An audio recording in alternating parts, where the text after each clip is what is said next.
أعوذ بالله من الشيطان الرجيم بسم الله الرحمن الرحيم تبارك الذي بيده الملك وهو على كل شيء قدير الذي خلق الموت والحياة ليبلوكم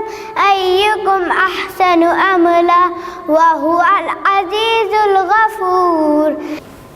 أعوذ بالله من الشيطان الرجيم بسم الله الرحمن الرحيم وعباد الرحمن الذين يمشون على الأرض هونا وإذا خاطبهم الجاهلون قالوا سلاما والذين يبيتون لربهم سجدا وقياما والذين يقولون ربنا اصرف عنا عذاب جهنم إن عذابها كان غراما إنها ساءت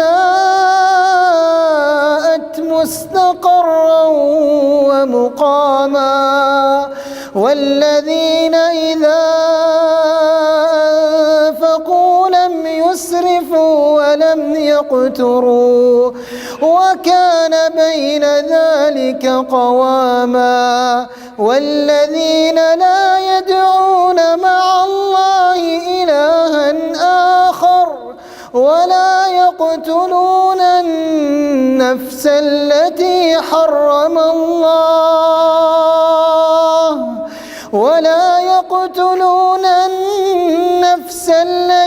حرم الله إلا بالحق ولا يزنون ومن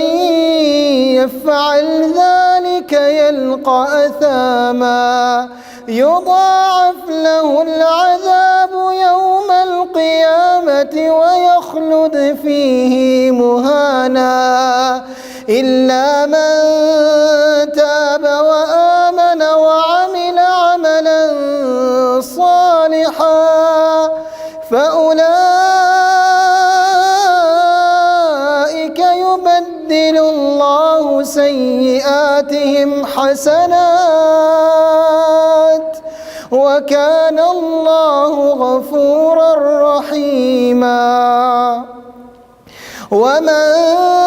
تاب وعمل صالحا فإنه يتوب إلى الله متابا والذين لا يشهدون الزور وإذا مروا باللغو مروا كراما والذين إذا ذكروا بآيات ربهم لم يخروا عليها صما وعميانا والذين يقولون ربنا هب لنا من أزواجنا وذرياتنا قرة أعين وجعلنا للمتقين إماما أولئك يجزون الغرفة بما صبروا ويلقون فيها تحية وسلاما خالدين فيها حسنت مستقرا ومقاما قل ما يعبأ بكم ربي لولا دعاؤكم فقد كذبتم فسوف يكون لزاما.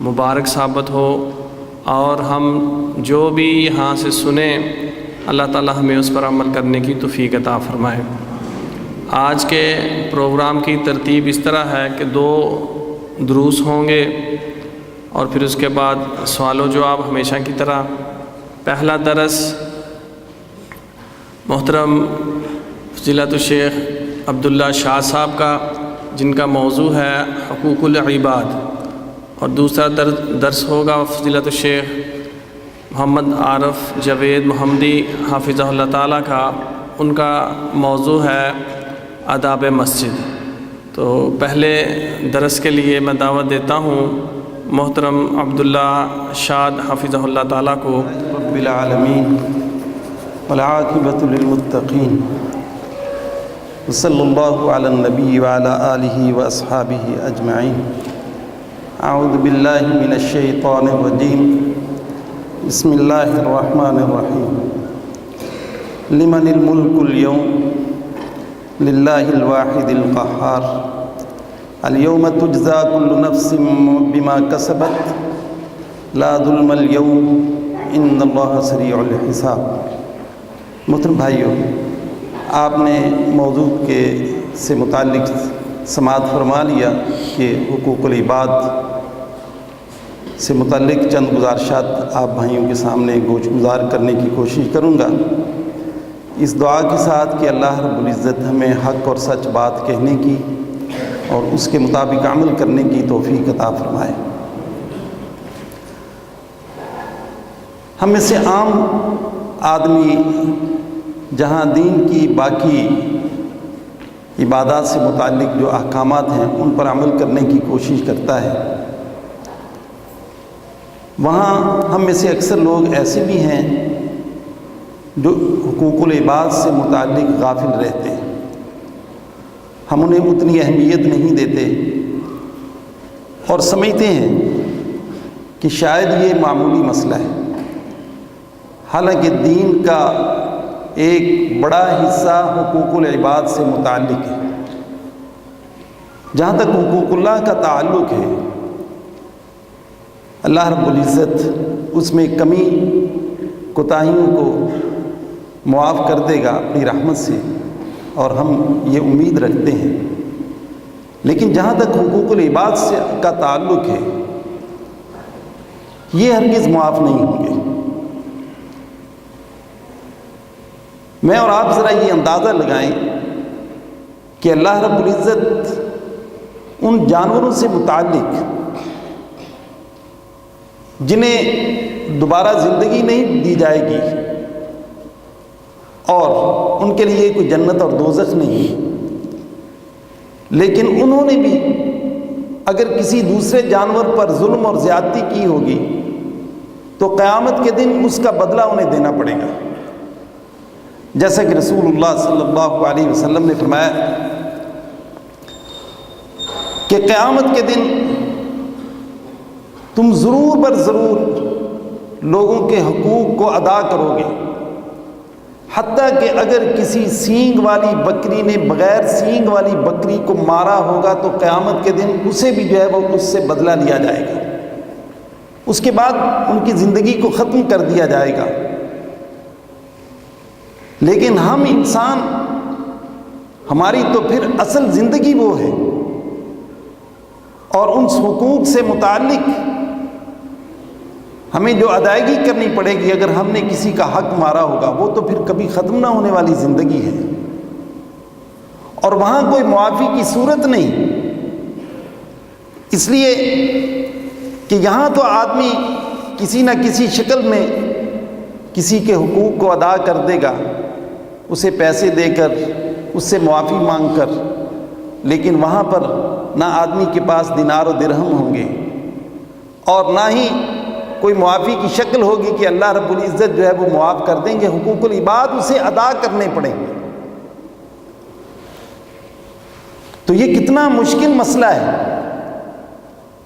اللہ رب العزت قیامت کے دن فرمائیں گے کہ آج کے دن بادشاہت صرف اللہ رب العزت کی ہے، اور وہ زبردست اور اکیلا ہے۔ الیوم تجزا کل نفس بما کسبت، آج ہر جان کو جو اس نے کمایا، جو عمل کیا، اس کا اسے پورا پورا بدلہ دیا جائے گا۔ لا ظلم الیوم، آج کسی پر ظلم نہیں کیا جائے گا۔ ان اللہ سریع الحساب، بے شک اللہ رب العزت جلد حساب لینے والے ہیں۔ میرے بھائیوں اور دوستو، رسول اللہ صلی اللہ علیہ وسلم کی چند احادیث اس سے متعلق ہم ذرا غور سے سنیں تو ہمیں اس مسئلے کی اہمیت کا اندازہ ہوگا کہ آپ علیہ الصلوۃ والسلام نے فرمایا کہ من کان لہ عند اخیہ مظلمۃ من دین او مال او عرض فلیحلل منہ اليوم، کہ اگر کسی شخص نے اپنے کسی بھائی پر ظلم کیا ہے، مال سے متعلق، اس کی عزت اور آبرو سے متعلق، اس کے قرض کے متعلق، تو آج اسے حلال کروا لے، آج اس کی ادائیگی کر سکتا ہے، اس سے معاف کروا سکتا ہے۔ لیکن اس دن کے آنے سے پہلے کہ جب کوئی دینار و درہم کام نہیں آئیں گے، نہ کسی کے پاس ہوں گے، فرمایا کہ وہاں پر جو بدلہ ہوگا وہ صرف نیکیوں کی شکل میں ہوگا، کہ نیکیاں دی جائیں اس آدمی کو جس پر ظلم کیا، اور اگر نیکیاں ختم ہو جائیں تو پھر اس کے گناہ جو ہے وہ اس کے سر پر ڈال دیے جائیں۔ رسول اللہ صلی اللہ علیہ وسلم نے صحابہ اکرام سے ایک دن یہ پوچھا کہ تم لوگ مفلس کسے سمجھتے ہو؟ تو انہوں نے جواب دیا کہ اللہ کے نبی، ہم مفلس اسے ہی سمجھتے ہیں کہ جس کے پاس دینار و درہم نہ ہو، اور یقیناً ہم بھی ایسے ہی سمجھتے ہیں کہ جس شخص کے پاس مال و دولت نہ ہو وہ مفلس ہے۔ فرمایا کہ نہیں، میری امت کا مفلس یہ نہیں ہے، میری امت کا مفلس وہ شخص ہے کہ جو قیامت کے دن پہاڑوں کے برابر نیکیاں لے کر آئے گا، لیکن اس شخص نے لوگوں پر ظلم اور زیادتی کی ہوگی۔ فیاتی وقد ضرب ھذا وشتم ھذا وظلم ھذا واکل مال ھذا، کسی کا مال کھایا، کسی پر ظلم اور زیادتی کی، کسی کو گالی گلوچ کی۔ میں یہ سارے لینے والے بدلہ لینے کے لیے آ جائیں گے اس نیک شخص کے پاس، جس کے پاس بڑی نیکیاں ہیں۔ اس کی نیکیاں جو ہے وہ انہیں دی جائیں گی، انہیں راضی کیا جائے گا، نہ جانے وہ کتنی نیکیوں پر راضی ہوں گے۔ اس کی وہ پہاڑوں کے برابر نیکیاں ختم ہو جائیں گی، لیکن ابھی بھی لینے والے باقی ہوں گے۔ فرمایا تو پھر ان کے گناہوں کو اس کے سر پر ڈال دیا جائے گا اور اسے جہنم کی طرف دھکیل دیا جائے گا۔ یعنی اندازہ لگائیں کہ اس کی نیکیاں ختم ہو گئیں، لوگوں کے گناہ اٹھا کر جہنم میں چلا گیا۔ جس نے حقوق العباد سے متعلق اسے وہ اہمیت نہ دی اور اس دنیا کے اندر لوگوں پر ظلم اور زیادتی کرتا رہا۔ رسول اللہ صلی اللہ علیہ وسلم نے فرمایا کہ من مات وعلیہ دینار او درہم قضی من حسناتہ لیس ثم دینار ولا درہم۔ فرمایا جو شخص فوت ہو گیا اور اس کے ذمے لوگوں کے حقوق ہوں تو وہ نیکیوں سے ادا کیے جائیں گے اس کی۔ میرے بھائیوں اور دوستوں، یہ کتنا اہم مسئلہ ہے۔ رسول اللہ صلی اللہ علیہ وسلم سے اس عورت سے متعلق سوال کیا گیا کہ اللہ کے نبی، ہمارے اس زمانے میں کوئی عورت تھی، بڑی نیکیاں کرتی، راتوں کو عبادت کرنے والی ہے، نفلی عبادت کرنے والی، فرائض کے ساتھ ساتھ، لیکن اپنے ہمسایوں کے ساتھ اس کا سلوک اچھا نہیں، انہیں تنگ کرتی ہے۔ رسول اللہ صلی اللہ علیہ وسلم نے فرمایا کہ ہی فی النار، کہ یہ جہنم میں جانے والی ہے۔ یعنی اس کی یہ ساری عبادتیں اسے جہنم سے نہیں بچا سکتی جب تک وہ اپنے ہمسایوں کے یا لوگوں کے حقوق ادا نہیں کرتی۔ لوگوں کو تنگ کرتی ہے، ہمسایوں کو تنگ کرتی ہے، نیکیاں کام نہیں آئیں گی۔ اس لیے میرے بھائیوں اور دوستوں، ہمیں چاہیے کہ ہم ان حقوق سے متعلق اس کی اہمیت کو جانیں، اور آج اس دنیا میں اگر کسی کے ساتھ ہم نے کوئی ظلم اور زیادتی کی ہے تو آج اس سے معاف کروا لیں۔ کل قیامت کے دن جو ہے وہ ضرور بر ضرور ادا کرنے پڑیں گے، اور وہ نیکیوں سے ادا ہوں گے۔ رسول اللہ صلی اللہ علیہ وسلم نے فرمایا کہ وہ شخص جس نے ظلم کے ساتھ کسی کی ایک بالش زمین ہتھیا لی ہو، طوقہ من 7 اراضین، فرمایا قیامت کے دن 7 زمین کے طوق جو ہے وہ اس کے گلے میں ڈالے جائیں گے۔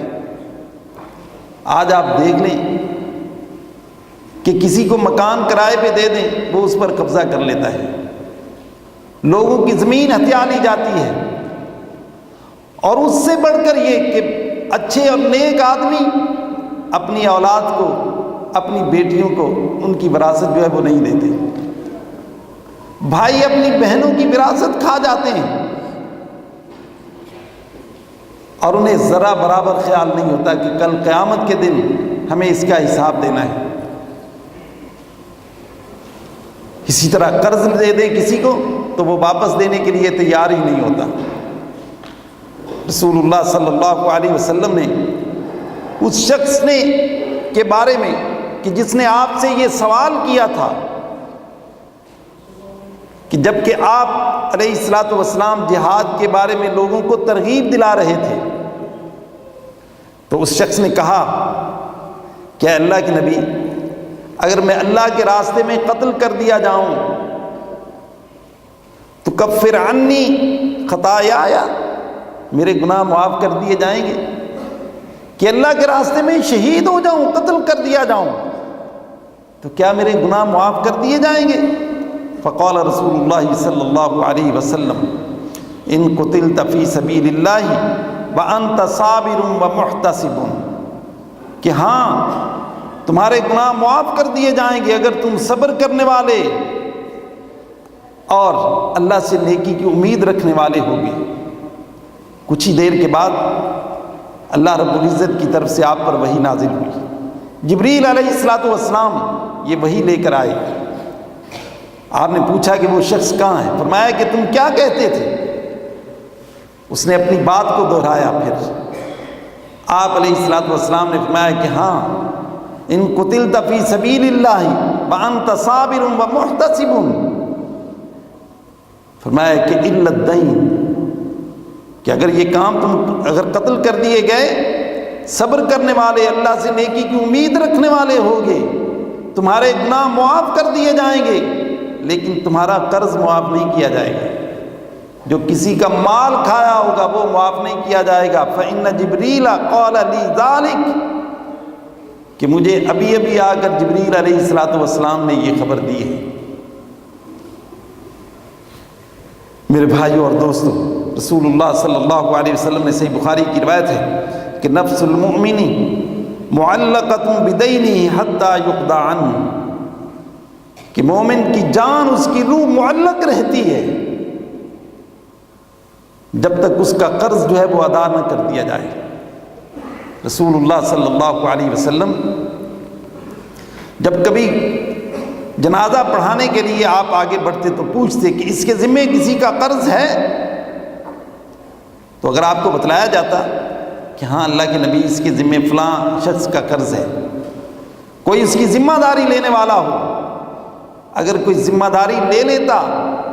تو آپ اس کا جنازہ پڑھا دیتے، اور اگر کوئی ذمہ داری نہ لیتا تو رسول اللہ صلی اللہ علیہ وسلم فرماتے کہ اس کا جنازہ خود پڑھا لو۔ میرے بھائیوں اور دوستوں، یہ کتنا اہم مسئلہ ہے، اس لیے ہمیں اس کی اہمیت کو سمجھنا چاہیے۔ اور آج اگر ہم نے کسی پر ظلم اور زیادتی کی ہے تو آج ہمیں اس سے معافی مانگ لینی چاہیے، اس کی ادائیگی کر دینی چاہیے۔ آئیے ذرا اختصار کے ساتھ ہم ان حقوق کا جائزہ لیتے ہیں کہ ہم میں سے ہر کوئی یہ دیکھے کہ کیا میں نے یہ حق ادا کر دیے ہیں۔ اللہ اور اس کے رسول کے بعد ہم پر سب سے زیادہ حق ہمارے والدین کا ہے۔ اللہ رب العزت فرماتے ہیں وَقَضَىٰ رَبُّكَ أَلَّا تَعْبُدُوا إِلَّا إِيَّاهُ وَبِالْوَالِدَيْنِ إِحْسَانًا، کہ والدین کے ساتھ حسن سلوک کریں۔ رسول اللہ صلی اللہ علیہ وسلم سے ایک انصاری صحابی آپ کی خدمت میں آنے کے بعد اس نے یہ کہا کہ اے اللہ کے رسول، میرے والدین کے فوت ہو جانے کے بعد میں نے دنیا میں ان کی اطاعت گزاری، ان کی خدمت کرتا رہا، کیا اب بھی کچھ حقوق مجھ پر باقی ہیں؟ یہ حق ختم نہیں ہوتا، پوری زندگی ہماری والدین کا حق ختم ہی نہیں ہوتا، یعنی ہماری زندگی میں بھی ہم اسے ختم نہیں کر سکتے، مسلسل ادائیگی ہے۔ آپ نے فرمایا کہ ہاں ان کے حقوق ابھی باقی ہیں۔ پہلی بات کہ ان کے حق میں دعا کرنا، دوسری بات یہ کہ ان کے وعدوں کو پورا کرنا، کوئی انہوں نے وعدہ کیا تھا اس وعدے کو پورا کرنا، ساری زندگی ان کے لیے دعا کرتے رہو۔ کوئی وعدہ انہوں نے کیا تھا اس وعدے کو پورا کرو، اور ان کے دوستوں کی عزت کرتے رہو۔ اور چوتھی بات کہ ان کے جو رشتہ دار جن کا تعلق ان کی وجہ سے تھا، فرمایا کہ ان کے ساتھ صلہ رحمی کرو، اس رشتے کو قائم رکھنے کی کوشش کرو۔ والدین کے حقوق میں سے یہ اہم بات ہے کہ آدمی ساری زندگی لگا رہے، یہ حقوق ادا ہی نہیں ہوتے۔ میرے بھائی اور دوستو، پھر اولاد کے حقوق ہیں۔ آدمی پر کتنی ذمہ داریاں ہیں، کتنے حقوق ہیں۔ جہاں اولاد پر والدین کے حق ہیں، وہاں اولاد کے بھی اللہ رب العزت نے حق رکھے ہیں کہ اولاد کی اچھی تربیت، اخلاقی اور دینی تربیت، ان کے نان و نفقہ کی ذمہ داری، یہ سب کچھ والدین پر ہے۔ اللہ رب العزت فرماتے ہیں کہ یا ایھا الذین آمنوا قوا انفسکم واہلیکم نارا، اپنے آپ کو بھی جہنم سے بچاؤ اور اپنی اولاد کو بھی جہنم سے بچاؤ، گھر والوں کو بھی جہنم سے بچانے کی کوشش کرو، اور اپنی اولاد کے درمیان میں انصاف سے کام لو، عدل سے کام لو۔ اللہ کے رسول علیہ الصلوۃ والسلام کے پاس جناب نعمان بن بشیر، صحیح بخاری کی روایت ہے، وہ آئے اور انہوں نے آ کر یہ کہا کہ اللہ کے رسول، میں نے اپنے بیٹے کو ایک غلام عطیہ دیا ہے، تحفۃً نے اپنے بیٹے کو ایک غلام دیا ہے۔ میرے گھر والے یہ کہہ رہے تھے کہ جا کر اللہ کے رسول علیہ الصلوۃ والسلام کو اس پر گواہ بنا، اس لیے آپ کی خدمت میں آیا ہوں۔ آپ نے پوچھا کہ کیا تمہارے اور بھی بیٹے ہیں، تمہاری اور بھی اولاد ہے؟ اس نے کہا جی ہاں میری اور بھی اولاد ہے، بیٹے ہیں۔ فرمایا کیا ان سب کو یہ عطیہ اسی طرح یہ غلام ان کو بھی دیے؟ اس نے کہا کہ نہیں، صرف اسی بیٹے کو دیے ہیں۔ رسول اللہ صلی اللہ علیہ وسلم نے فرمایا کہ فاتقوا اللہ، اللہ سے ڈرو، وَعْدِلُوا بَيْنَ أَوْلَادِكُمْ، اپنی اولاد کے درمیان میں عدل سے کام لو۔ ایک دوسری روایت میں فرمایا کہ جاؤ اس پر کسی اور کو جا کر گواہ بنا لو۔ میرے بھائیوں اور دوستوں، کتنے لوگ ایسے ہیں کہ بیٹوں کے نام پر جائیداد کر جاتے ہیں، بیٹیوں کو اس سے محروم کر جاتے ہیں۔ جس بیٹے کو پسند کرتے ہیں اس کے لیے زیادہ حصہ رکھ دیتے ہیں، یا وصیت اس کے لیے کچھ کر جاتے ہیں۔ حالانکہ رسول اللہ صلی اللہ علیہ وسلم نے فرمایا کہ ان اللہ قد اعطى کل ذی حق حقہ، اللہ رب العزت نے ہر کسی کا حق جو ہے وہ اس کے لیے مخصوص کر دیا۔ فلا وصیت لوارث، وارث کے لیے کوئی وصیت نہیں کی جا سکتی کہ اس بیٹے کو کچھ اتنا زیادہ دے دیا جائے، اس کے لیے وصیت نہیں کی جا سکتی۔ میرے بھائیوں اور دوستوں، اسی طرح بھائیوں کے حق، بہنوں کے حق ہیں۔ رسول اللہ صلی اللہ علیہ وسلم نے فرمایا کہ بر امک و اباک ثم اختک و اخاک ثم ادناک و ادناک، فرمایا کہ والدین کے بعد پھر تمہاری بہن، تمہارے بھائی، پھر اس کے بعد جو دوسرے رشتہ دار، ان تمام کے تم پر حقوق ہیں، ان حقوق کی ادائیگی کی جائے۔ پھر میاں اور بیوی کے آپس میں ایک دوسرے پر حقوق ہیں، ان میں سے سب سے پہلی بات یہ ہے کہ اللہ کے نبی علیہ الصلوۃ والسلام نے فرمایا کہ عورتوں کو جو ہے وہ جو مہر مقرر کیا جائے اس کی ادائیگی کی جائے۔ معاشرے کے اندر کتنے ایسے لوگ ہیں کہ جب شادی کا وقت ہوتا ہے اپنے خاندانی وقار کو سامنے رکھتے ہوئے بڑا بڑا مہر جو ہے وہ رکھا جاتا ہے، یا دوسری طرف سے ایسا مطالبہ ہوتا ہے، یا ایک شکل یہ بھی کہ انتہائی کم دیا جاتا ہے، اور اس وقت شریعت یاد آتی، کہتے 32 روپے 10 آنے ادا کیے جائیں گے، حالانکہ حیثیت کتنی زیادہ ہے۔ اور اگر زیادہ رکھ لیا تو نیت یہ کہ کم کون سا ادا کرنا ہے، پھر دیکھا جائے گا۔ ساری زندگی گزر جاتی ہے اور وہ عورت کا وہ مہر جو ہے وہ ادا نہیں کیا جاتا۔ اب بیچاری کے مرنے کا وقت آیا تو پھر اس کے سرانے بیٹھ کر اس سے معاف کروانے کی کوشش کرتا ہے۔ اللہ کے رسول علیہ الصلوۃ والسلام نے فرمایا کہ ایما رجل تزوج امرأۃ علی ما قل من المہر او کثر لیس فی نفسہ ان یؤدی الیہا، کہ کوئی آدمی کسی عورت سے شادی کرتا ہے، زیادہ یا کم مہر مقرر کر دیا، لیکن نیت یہ ہے کہ میں نے کون سا ادا کرنا ہے۔ فرمایا فمات ولم یؤدی الیہا حقہا، اس حال میں مر گیا کہ بیوی کا مہر ادا نہیں کیا، فرمایا کہ لقی اللہ یوم القیامت وہو زان، اللہ رب العزت سے اس حال میں ملاقات کرے گا کہ وہ زانی ہوگا۔ کتنا اہم حق ہے کہ جو مقرر کیا کم تھا یا زیادہ تھا، اپنی خوشی کے ساتھ اسے دے، پھر وہ اپنی خوشی سے اس میں سے اسے کچھ دینا چاہے تو اسے خرچ کر سکتا ہے، لے سکتا ہے، وگرنہ یہ اس کا اپنا حق ہے، جہاں چاہے وہ خرچ کرے۔ میرے بھائیوں اور دوستوں، پچھلے خطبات جمعہ کے اندر اس موضوع پر بڑی تفصیل سے باتیں ہوئی ہیں، وقت کم ہے اس لیے میں بہت زیادہ تفصیل میں نہیں اس کی جانا چاہتا، لیکن ہم دوسرے حقوق کی طرف آتے ہیں۔ اسی طرح میرے بھائیوں، رسول اللہ صلی اللہ علیہ وسلم نے قرابت داروں کے، رشتہ داروں کے حقوق کو بیان کیا، کس قدر ان کا حق ہے۔ واتقوا اللہ الذی تساءلون بہ والارحام، اللہ رب العزت نے اپنی ذات سے ڈرنے کا حکم دیا، اور پھر اس کے ساتھ رشتہ داروں کے معاملے میں بھی ڈرنے کا حکم دیا۔ رسول اللہ صلی اللہ علیہ وسلم سے اس عمل کے بارے میں سوال کیا گیا کہ جو بہشت میں داخل کرنے والا ہے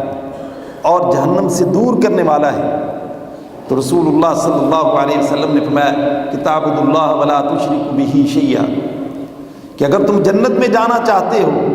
جہنم سے دور ہونا چاہتے ہو، تو آؤ میں تمہیں وہ اعمال بتلاتا ہوں کہ اللہ کی عبادت کرنا، اس کے ساتھ کسی کو شریک نہ ٹھہرانا،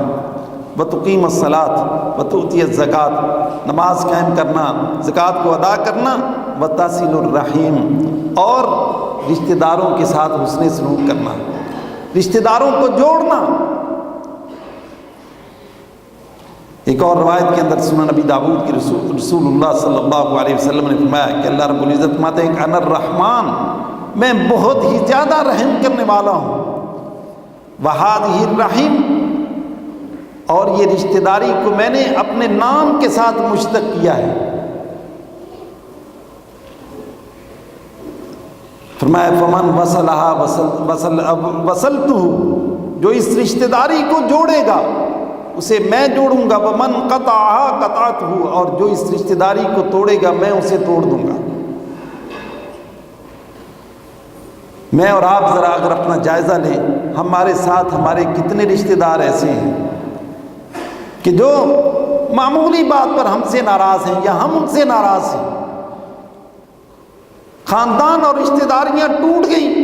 معمولی جھگڑوں کی وجہ سے، اور کوئی آگے بڑھ کر انہیں جوڑنے کی کوشش نہیں کرتا۔ معاشرہ اس حد تک گر چکا ہے کہ اب ہر شخص اپنے بارے میں سوچتا ہے۔ ایک وقت تھا، زمانہ تھا کہ کسی کی شادی ہوتی تو کوئی ناراض اگر ہوا ہوتا رشتہ دار تو بارات لے کر ہی نہیں جاتے تھے جب تک اسے سارے منا کر نہیں لے آتے تھے۔ آج سگے بہن بھائی لوگ اسے چھوڑ جاتے ہیں، کسی کو کوئی فکر نہیں ہوتی، اور کوئی آگے بڑھ کر اس مسئلے کو حل کروانے کے لیے بھی جو ہے وہ تیار نہیں ہوتا۔ میرے بھائی اور دوستو، اسی طرح پڑوسیوں کے حقوق ہیں۔ کتنا حق ہے پڑوسیوں کا کہ رسول اللہ صلی اللہ علیہ وسلم نے فرمایا کہ ما زال جبریل یوصینی بالجار حتی ظننت انہ سیورثہ، کہ جناب جبریل علیہ السلام مجھے ہمسایوں کے بارے میں، ان کے حقوق کے بارے میں بتلاتے رہے، یہاں تک کہ میں گمان کرنے لگا کہ شاید ہمسایوں کو وراثت میں حصے دار بنا دیا جائے گا۔ اس قدر مجھے جو ہے وہ ان کے حقوق سے متعلق جو ہے وہ بتلایا گیا۔ اللہ رب العزت کے پیارے پیغمبر محمد الرسول اللہ صلی اللہ علیہ وسلم نے فرمایا، صحیح بخاری اور صحیح مسلم کی روایت ہے، من کان یؤمن باللہ والیوم الآخر فلیکرم جارہ، جو اللہ پر آخرت کے دن پر ایمان رکھتا ہے اسے چاہیے کہ اپنے ہمسائے کی عزت کرے۔ دوسری روایت کے اندر کہ من کان یؤمن باللہ والیوم الآخر فلا یؤذی جارہ، فرمایا کہ جو اللہ پر آخرت کے دن پر ایمان رکھتا ہے اپنے ہمسائے کو تنگ نہ کرے۔ کتنا اہم مسئلہ ہے، لیکن آج وقت ایسا آ گیا کہ لوگوں کو یہ معلوم ہی نہیں ہوتا کہ ان کے ہمسائے میں کون بستا ہے، ان کی کیا تکلیف ہے، کیا وہ رات کو کھانا کھا کر سوئے بھی ہیں یا نہیں، کسی کو فکر نہیں۔ اللہ رب العزت ہمیں جو ہے وہ اپنے ہمسایوں کے ساتھ اچھا سلوک رکھنے کی توفیق عطا فرمائے۔ میرے بھائی اور دوستو، اسی طرح عمال کا مسئلہ ہے، مزدوری کا مسئلہ ہے کہ کام کروانے کے بعد بسا اوقات لوگ عمال کو جو ہے وہ مزدوری پر لٹکائے رکھتے ہیں، ان کا حق ادا نہیں کرتے، پوری ادائیگی نہیں کرتے، وہ بیچارے چکر لگاتے رہتے ہیں، مانگتے رہتے ہیں۔ وہ حدیث ذرا اس کو ریمائنڈ کریں کہ صحیح بخاری کی اور صحیح مسلم کی، کہ وہ 3 افراد جو غار میں پھنس گئے تھے، ان میں سے ایک شخص وہ تھا کہ اسے کتنا ڈر اور خوف تھا کہ وہ جو اپنی مزدوری چھوڑ گیا، اس نے اس مال کو سنبھال کر رکھا اور اس سے جو ہے وہ بکری خریدی، وہ ریوڑ بڑھتا چلا گیا۔ ایک زمانے کے بعد وہ آیا تو اس نے بتایا کہ یہ سارا مال تمہارا ہی ہے، لے جاؤ۔ میں وہ ساری بکریاں لے گیا اور ایک بکری بھی نہ چھوڑ کر گیا۔ اللہ رب العزت کی بارگاہ میں اپنی اس نیکی کو رکھا، یعنی کتنی اہم نیکی کہ اس مالک نے انہیں اس دنیا میں بھی اس تکلیف سے نجات دے دی، اور آخرت میں نہ جانے کتنا صلہ اس کا ملے گا۔ اس لیے رسول اللہ صلی اللہ علیہ وسلم نے فرمایا کہ عوت العاملہ اجرہ قبل ان یجف عرقہ، کہ عامل کو جو ہے وہ اس کی ادائیگی جو ہے وہ کر دو قبل اس کے کہ اس کا پسینہ جو ہے وہ اس کے خشک ہونے سے پہلے، اور ان کے ساتھ اچھا سلوک رکھنا، حسن سلوک کرنے کی۔ اگر ان کے پاس زیادہ بوجھ ہے تو ان کے ساتھ ان کی ہیلپ کرنا، مدد کرنا۔ میرے بھائی اور دوستو، اگر ہمیں فکر ہو تو ذرا اس صحابی کے بارے میں دیکھیں کہ رسول اللہ صلی اللہ علیہ وسلم کی خدمت اقدس میں حاضر ہو کر اس نے کہا تھا کہ اے اللہ کے نبی، میرے کچھ غلام ہیں، میں کبھی کبھی ان سے زیادتی بھی کرتا ہوں، میرا نقصان کر دیتے ہیں، انہیں گالی گلوچ کرتا ہوں، کبھی مارتا بھی ہوں انہیں، تو کیا کل قیامت کے دن مجھ سے اس کے بارے میں سوال کیا جائے گا جو میں نے انہیں گالی گلوچ کی، مارا پیٹا یا انہیں برا بھلا کہا؟ آپ علیہ السلام نے فرمایا کہ ہاں، اگر تم نے جو مارا پیٹا، جو ان پر زیادتی کی، اگر وہ اس سے زیادہ ہوگی جو نقصان انہوں نے تمہارا کیا ہوگا جس وجہ سے تم نے انہیں جو ہے وہ تم نے ان پر زیادتی کی، تو پھر تمہیں اس کا حساب دینا پڑے گا۔ اور اگر کم ہوا تو تم بچ جاؤ گے۔ عائشہ رضی اللہ تعالیٰ عنہ اس حدیث کی راوی ہیں، فرماتی ہیں کہ وہ شخص ایک کونے پر ہو کر رونے لگ گیا کہ کل قیامت کے دن مجھے اپنے غلاموں کے بارے میں، ان کے ساتھ جو میں نے ظلم زیادتی یا برا بھلا کہا ہوگا، اس کا مجھے حساب دینا پڑے گا۔ رسول اللہ صلی اللہ علیہ وسلم نے فرمایا کہ کیا تم نے قرآن مجید کی یہ آیت مبارکہ نہیں پڑھی؟ وَنَضَعُ الْمَوَازِينَ الْقِسْطَ لِيَوْمِ الْقِيَامَةِ فَلَا تُظْلَمُ نَفْسٌ شَيْئًا وَإِنْ كَانَ مِثْقَالَ حَبَّةٍ مِّنْ خَرْدَلٍ أَتَيْنَا بِهَا وَكَفَىٰ بِنَا حَاسِبِينَ۔ فرمایا قیامت کے دن ہم میزان قائم کریں گے، اگر کسی نے رائی کے دانے کے برابر نیکی کی ہوگی اسے بھی لائیں گے، رائی کے دانے کے برابر اگر گناہ کیا ہوگا وہ بھی لایا جائے گا۔ وَكُلَّ إِنسَانٍ أَلْزَمْنَاهُ طَائِرَهُ فِي عُنُقِهِ وَنُخْرِجُ لَهُ يَوْمَ الْقِيَامَةِ كِتَابًا يَلْقَاهُ مَنشُورًا اقْرَأْ كِتَابَكَ كَفَىٰ بِنَفْسِكَ الْيَوْمَ عَلَيْكَ حَسِيبًا۔ فرمایا کہ ہم ان کے نامہ اعمال کو ان کے گلے کا ہار بنا دیں گے، قیامت کے دن ان کی کتاب کھول کر ان کے سامنے رکھ دیں گے کہ دیکھو اپنی کتاب کو خود پڑھو، پھر خود ہی تم اپنا حساب کرو، بتاؤ تمہارے ساتھ کیا سلوک کیا جائے۔ جناب عمر فاروق رضی اللہ تعالیٰ عنہ فرمایا کرتے تھے کہ حاسبوا قبل ان تحاسبوا، کہ اپنا حساب اس دنیا میں کر لو قبل اس کے کہ تمہارا حساب کیا جائے۔ وزنوها قبل ان توزنوا، فرمایا کہ اپنے اعمال کا وزن اسی دنیا میں کر لو کہ کتنا وزن ہے ہمارے عملوں کا، کہ کل قیامت میں تمہارے عملوں کا وزن کیا جائے۔ فرمایا کہ یہ شخص رونے لگ گیا اور کہنے لگا کہ اے اللہ کے پیغمبر، آپ گواہ رہے ہیں میں نے ان تمام غلاموں کو آزاد کر دیا، میں اللہ کی بارگاہ میں اس حال میں پیش نہیں ہونا چاہتا کہ کل قیامت کے دن مجھے ان پر جو ظلم اور زیادتی میں نے کی ہو میں ان کا حساب دوں، یہ مجھ سے نہیں ہو سکے گا۔ آپ گواہ رہے ہیں میں نے ان تمام کو جو ہے وہ آزاد کر دیا۔ میرے بھائیوں اور دوستوں، عام لوگوں کے حقوق کے متعلق تو یہ تو بڑے مسائل ہیں، لیکن ایک حدیث ذرا آپ سن کر اس سے ہم اندازہ لگا سکتے ہیں کہ اللہ کے رسول علیہ الصلوۃ والسلام نے فرمایا کہ لا یؤمن احدکم حتی یحب لاخیہ ما یحب لنفسہ، کہ تم میں سے کوئی شخص مومن نہیں ہو سکتا جب تک وہ چیز پسند نہ کرے اپنے بھائی کے لیے جو وہ اپنے لیے پسند کرتا ہے، وَيَكْرَهُ لَهُ مَا يَكْرَهُ لِنَفْسِهِ،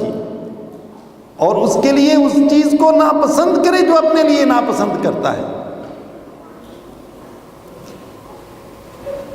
اور یہاں تو معاملہ یہ ہے کہ خاص طور پر یہ جب سے سوشل میڈیا کا زمانہ آ گیا،